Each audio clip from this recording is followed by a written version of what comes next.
எல்லாருக்கும் வணக்கம். நான் உங்களோட ஸ்ரீதர். 100 டேஸ் இந்த ஃபார்ம் vlog சீரீஸில் இன்றைக்கி நாள் 99. நேத்தோட வேலைகளோட தொடர்ச்சியாக தான் இன்றைக்கான வீடியோ இருக்க போகுது. இன்றைக்கி நம்ம கெஸ்ட் ஹவுஸில் டைனிங் டேபிள் எப்படி பண்ணுறோன்னு பார்க்க போகிறோம்.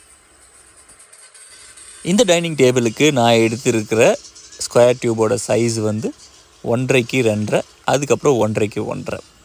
1.5x 2.5ல் ஒரு ரெக்டாங்கிள் மாதிரி 2 ரெக்டாங்கிள் பண்ணிவிட்டு அதை வந்து 1.5x 1.5 ஸ்கொயர் டியூப் வச்சு கனெக்ட் பண்ண போகிறேன். அதுக்கு மேலே நம்ம வுட்டை வச்சு டேபிள் மாதிரி க்ரியேட் பண்ண போகிறோம். இதுதான் கான்செப்ட். நேற்று சாயந்தரமே இந்த ஸ்கொயர் டியூபெல்லாம் சைஸாக கட் பண்ணி வச்சுட்டேன். இதுக்கு நம்ம கட் பண்ணியிருக்கிற சைஸஸ் வந்து 27.5 இன்ச்சில் 4 ஸ்கொயர் டியூப், 30 இன்ச்சில் 4 ஸ்கொயர் டியூப். இதை வச்சு தான் நம்ம அந்த ரெக்டாங்கிள்ஸாக பண்ண போகிறோம்.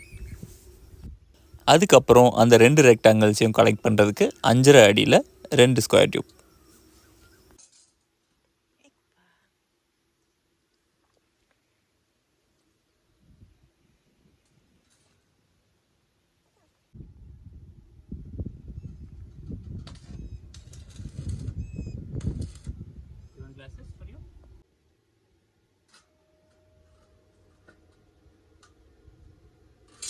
ஸ்கொயர் டியூப்பில் வேலை செய்யும்போது கவனமாக வேலை செய்யணும். ஏன் அப்படின்னா ஹீட் ரொம்ப ஜாஸ்தியாக போச்சுன்னா அந்த ஸ்கொயர் டியூப் கடைசியில் முறுக்குன மாதிரி இருக்கும். அது வந்து டேபிள் பண்ணும்போது கொஞ்சம் குறுக்கடாக வரும்.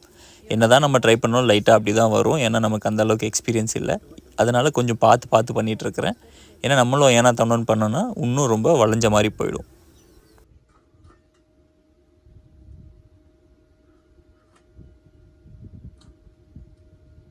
இந்த மாதிரி வேலைகள் செய்யும்போது ஃப்ளாட்டான சர்ஃபேஸ் இருந்துச்சுன்னா கொஞ்சம் ஈஸியாக செய்யலாம். அந்த மாதிரி ஃப்ளாட்டான சர்ஃபேஸ் இல்லைன்னா கொஞ்சம் கஷ்டமாக தான் இருக்கும். எனக்கு அந்த மாதிரி சர்ஃபேஸ் வந்து பக்கத்தில் எதுவும் இல்லை. அதனால் நம்ம கிச்சனில் டேபிளில் இருக்கிற கடப்பாக்கல்லாம் யூஸ் பண்ணிக்கிறேன். அதோடய சைஸ் கொஞ்சம் கம்மியாக இருக்கிறதுனால இன்னமும் கொஞ்சம் டிஃபிகல்ட்டாகவே இருந்துச்சு இந்த வேலைகளை செய்கிறதுக்கு.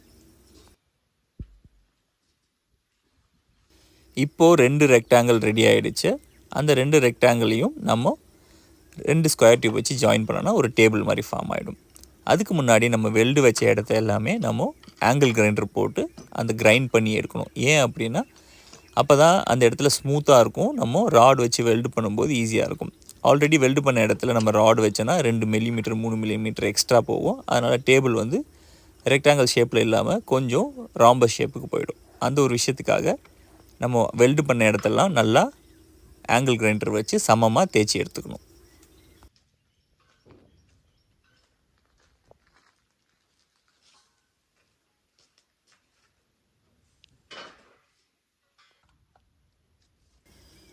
இந்த மாதிரி இரும்பு வாங்கிட்டு வர்றது, கட் பண்ணுறது, வெல்டு வைக்கிறது, இதுக்கெல்லாம் ஸ்பெஷலாக நான் ட்ரைனிங்லாம் எதுவும் போகல. இன்ஜினியரிங் படிக்கும்போது ஃபஸ்ட் இயரில் லேபில் இந்த ட்ரைனிங் வந்து கொடுத்தாங்க. ஆனால் அதுவும் 2-3 வாட்டி தான் எடுத்துருக்கிறேன். பெருசாக ஒன்றும் யூஸ் பண்ணலை.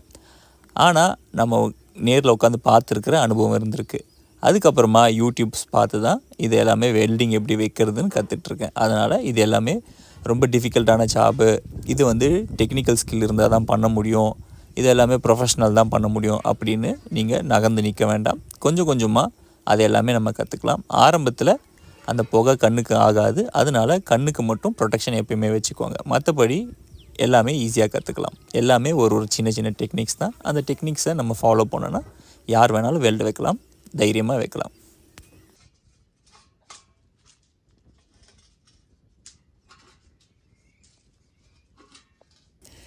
இந்தியாவில் நிறைய பேர் வீட்டில் கேரேஜ் அப்படின்ற ஒரு விஷயமே இருக்கிறது இல்லை. ஆனால் வெளிநாடுகளில் பல பேரோட வீடுகளில் கேரேஜ் அப்படின்ற ஒரு விஷயம் கட்டாயமாக இருக்குது. அங்கே வுட் ஒர்க்கிங் பண்ணுவாங்க, இந்த மாதிரி வெல்டிங் ஒர்க் பண்ணுவாங்க. இன்னும் நிறைய விஷயங்கள் அந்த கேரேஜில் நடக்கும். நம்மளோட டைமு எப்படி புது விஷயத்தில் செலுத்துறது, என்னென்ன மாதிரி புது ஹாபி கற்றுக்கிறது, அந்த மாதிரியான விஷயங்களுக்கு அங்கெல்லாமே டைம் நிறைய ஸ்பெண்ட் பண்ணுவாங்க, காசும் ஸ்பெண்ட் பண்ணுவாங்க. ஆனால் நம்ம ஊரில் பெருசாக அந்த மாதிரி விஷயங்கள் எதுவும் பண்ணுறது கிடையாது. சரி, வெளிநாட்டில் எல்லோரும் நிறைய சம்பாதிக்கிறாங்க, அப்புறம் ஏன் இந்த மாதிரி விஷயங்கள் எல்லாம் அவங்க கற்றுக்கணும்? இந்த மாதிரி சின்ன வேலைகள் எல்லாமே ஆளுங்களை கூப்பிட்டு செஞ்சுக்க முடியாதா அப்படின்னு கேட்டிங்கன்னா அங்கே தான் ஒரு ட்விஸ்ட்டே இருக்குது. அங்கே இந்த மாதிரி வேலைகள் செய்கிறதுக்கு ரொம்பவே செலவாகும். ஆல்மோஸ்ட் உங்கள் சம்பளத்தில் பாதி கொடுக்குற மாதிரி இருக்கும். அதனால் இந்த மாதிரியான வேலைகள் எல்லாமே அவங்கவுங்க செஞ்சு வச்சுக்கிட்டாங்கன்னா, கற்று வச்சுக்கிட்டா தான் அவங்களால லைஃப்பை ஈஸியாக ஸ்பெண்ட் பண்ண முடியும். இல்லைனா அவங்க சம்பாதிக்கிற காசு முக்கால்வாசி இந்த மாதிரியான வேலைகள் செஞ்சே போயிடும். ஏன்னா வீட்டில் நிறைய மெயின்டெனன்ஸ் இருக்கும். ஒரு நாள் டேப் ஒழுகும், ஒரு நாள் ஏசி ஒர்க் ஆகாது, ஒரு நாள் ஹீட்ரு ஒர்க் ஆகாது. அந்த மாதிரி நேரத்தில் எல்லாத்துக்குமே நம்ம ஆள் கூப்பிட்டோன்னா அந்த மாதம் பட்ஜெட் எங்கேயோ எகிரிடும்.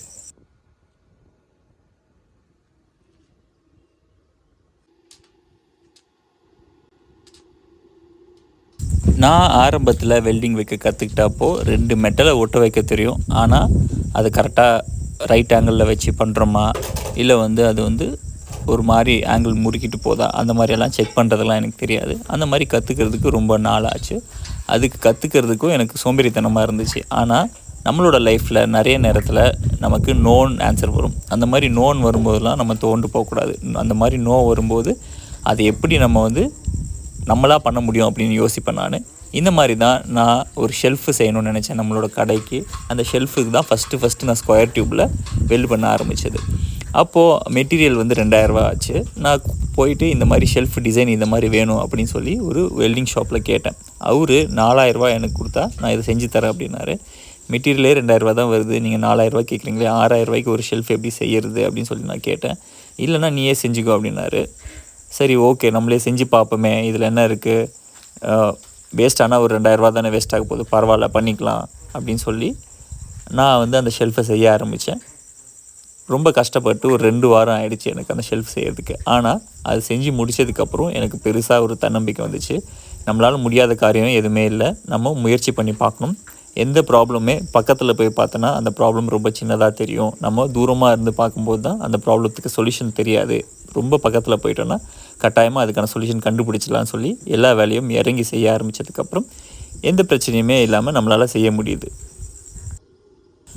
ஆரம்பத்திலேயே பெருசாக செய்ய முடியாது, கொஞ்சம் அப்படி இப்படின்னு இருக்க தான் செய்யும். அதை நம்ம மறுபடியும் செஞ்சுட்டே வந்தோன்னா நம்ம வேலையை நம்ம மெருகேற்றி ரொம்ப சூப்பராக ஒரு ப்ரொஃபஷனல் செய்கிற வேலை மாதிரியே செஞ்சுக்கலாம். ஒவ்வொரு வேலையும் நம்ம கற்றுக்கிற விஷயம் நிறைய இருக்கும். இந்த வேலையிலையும் நான் கற்றுக்கினது நிறையவே இருக்குது. இந்த வீடியோவில் நான் செஞ்ச ஒவ்வொரு சின்ன விஷயத்தையும் ரெக்கார்ட் பண்ணி லென்த்தாக போடுறதுக்கான காரணம், யாராச்சும் ஒருத்தர் பார்த்துட்டு ஒரு இன்ஸ்பிரேஷன் எடுத்து அவங்களாலையும் பண்ண முடியும்னு சொல்லி பண்ணுறதுக்கு தான். ஏன்னா எல்லார் வீட்லேயும் குழந்தைங்க இருப்பாங்க, ஏதாச்சும் ஒரு விஷயம் செய்யணும்னு கேட்பாங்க. அவங்களுக்கு எல்லாம் இந்த மாதிரி வெல்டிங் கட்டாயமாக தெரிஞ்சதுன்னா ரொம்ப ஈஸியாக நம்ம கையாலேயே நம்ம குழந்தைங்களுக்கு ஏதாச்சும் ஒன்று செஞ்சு தர முடியும். இந்த மாதிரி நம்ம ஸ்கொயர் டியூப்பை வச்சு வீட்டுக்கு சின்னதாக ஒரு சேர் செஞ்சுக்கலாம். இல்லைனா பூந்தொட்டியெல்லாம் வைக்கிறதுக்கு, மாடி தோட்டத்துக்கு செடியெல்லாம் வைக்கிறதுக்கு டேபிள் மாதிரி செஞ்சுக்கலாம். அந்த மாதிரி சின்ன விஷயங்கள்லேருந்து நம்ம ஆரம்பித்தோன்னா ஒரு நாள் கட்டாயமாக நம்மளும் ரொம்ப அழகான ஃபர்னிச்சர்லேருந்து, விண்டோலேருந்து, டோரு, இல்லை ஒரு புது வீடு அந்த மாதிரி கட்டுற லெவலுக்கு நம்மளால் போக முடியும். எல்லாத்துக்குமே ஒரு ஸ்டார்டிங் பாயிண்ட் தான் வேணும். உங்களுக்கான ஸ்டார்டிங் பாயிண்ட்டும் என்னென்னு நீங்கள் தேடுங்க. கட்டாயமாக நீங்களும் ஸ்டார்ட் பண்ணுங்கள், பெரிய ஆளாக வரலாம். இந்த மாதிரியான விஷயங்களை பெரியவங்க நம்ம வீட்டில் செய்யும்போது குழந்தைங்க நம்மளை பார்த்து அதே போல் செய்யணும்னு ஆசைப்படுவாங்க. அவங்களுக்கும் க்ரியேட்டிவிட்டி இம்ப்ரூவ் ஆகும், புது விஷயங்களை கற்றுக்குவாங்க. நம்மளாலேயும் ஒரு விஷயம் செய்ய முடியுன்ற குழந்தைங்களுக்கு தன்னம்பிக்கை வளரும். அதே போல் பக்கத்தில் இருந்து பார்க்கும்போது அதை ரொம்ப ஈஸியாகவே ரொம்ப ஃபாஸ்ட்டாகவும் கற்றுக்குவாங்க.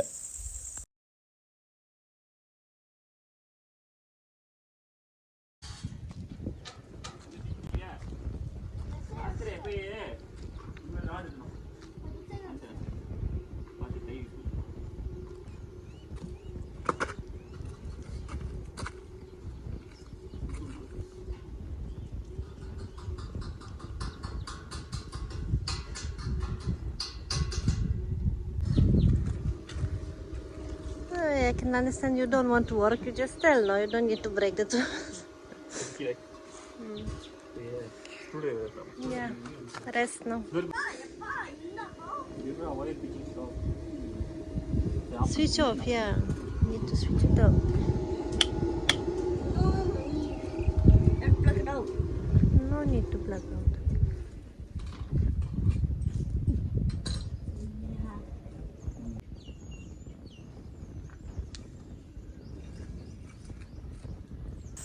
வெல்டு வச்சுட்டே இருக்கும்போது நிறைய முறை இந்த மாதிரி ஒயர் பிச்சுட்டு வந்துடும். சீக்கிரமாக இன்றைக்கி வெல்டு வச்சுட்டு போயிடணும் அப்படின்னு நினைப்போம். கடைசி வெல்டு இதை வச்சு முடிச்சுட்டு போயிடணும்னு நினைப்போம். அந்த நேரத்தில் இந்த மாதிரி ஒயர் பிச்சுக்கும். பக்கத்தில் நமக்கு அந்த டெஸ்டரோ இல்லை ஸ்க்ரூ ட்ரைவரோ இருந்தால் தான் இதை ஃபிக்ஸ் பண்ண முடியும். இல்லைனா இதை ஃபிக்ஸ் பண்ணுறது கஷ்டமாக இருக்கும். அன்றைக்கான வேலையை நிறுத்திட்டு மறுபடியும் மறுநாள் அந்த ஒரே ஒரு வெல்டு வைக்கிறதுக்காக எல்லா ரிப்பேரும் பண்ணுற மாதிரி இருக்கும். இன்றைக்கி பாதி வேலையிலே இந்த மாதிரி ஆயிடுச்சு. ஓவர் ஹீட் ஆகிறதுனாலையும் நம்ம வெல்டிங் ராடை வந்து அதிக நேரம் தொட்டுகிட்டே இருக்கிறதுனாலையும் இந்த மாதிரி ஒயர் வந்து தீஞ்சு போயிட்டு கட் ஆகிறது சகஜம்தான்.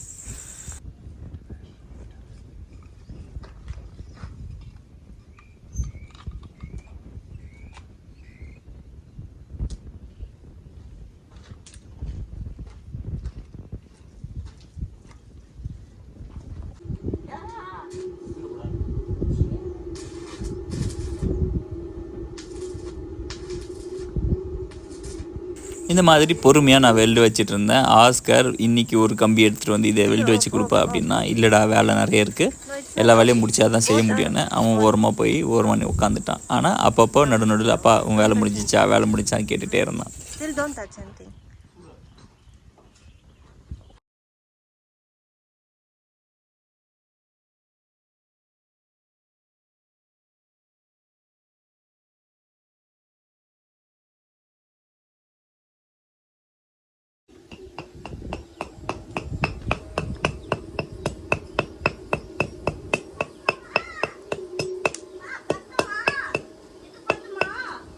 போதும் பத்தும் நல்லா பத்தும்.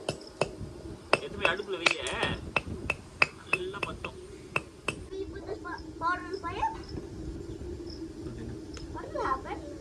நத்திங் இல்லை ஒன்றா வர போட்டு பாடுறா. என்ன டைனமைட்டா என்ன போட்டு பாரு, ட்ரை பண்ணி பாரு. அப்புறம் என்ன போட்டு அது சாப்பாட்டில் போடாமல் போட்டு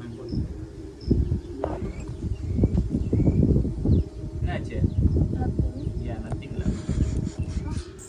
குழந்தைங்களுக்கு எங்கேருந்து தான் கேள்வி வருதுன்னு தெரியுது. 1000 கேள்வி வரும் குழந்தைங்களுக்கு. அதே போல் 1000 விஷயத்தை ட்ரை பண்ணணும்னு தோணும்.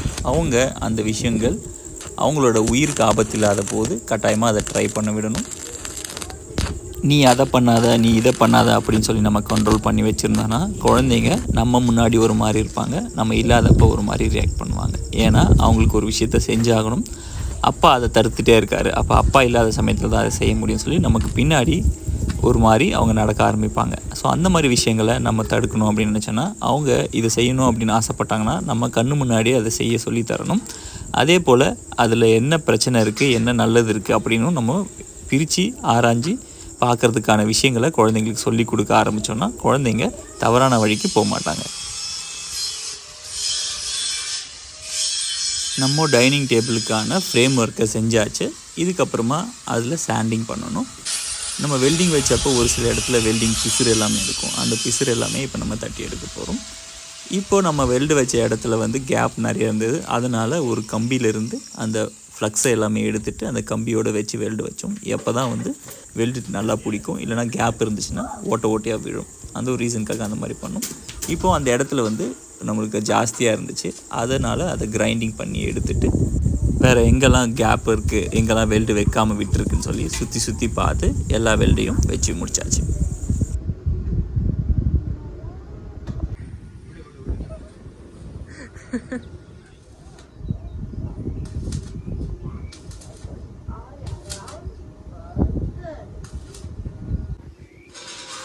ஃப்ரேம் ஒர்க் ரெடி ஆயிடுச்சு. ஆனால் இதுலேயே நீங்கள் பார்த்தீங்கன்னா லைட்டாக வந்து கொஞ்சம் பெண்ட் இருக்குது. அது ஒன்றும் பண்ண முடியலனால நெக்ஸ்ட் டைம் பண்ணும்போது ஒழுங்காக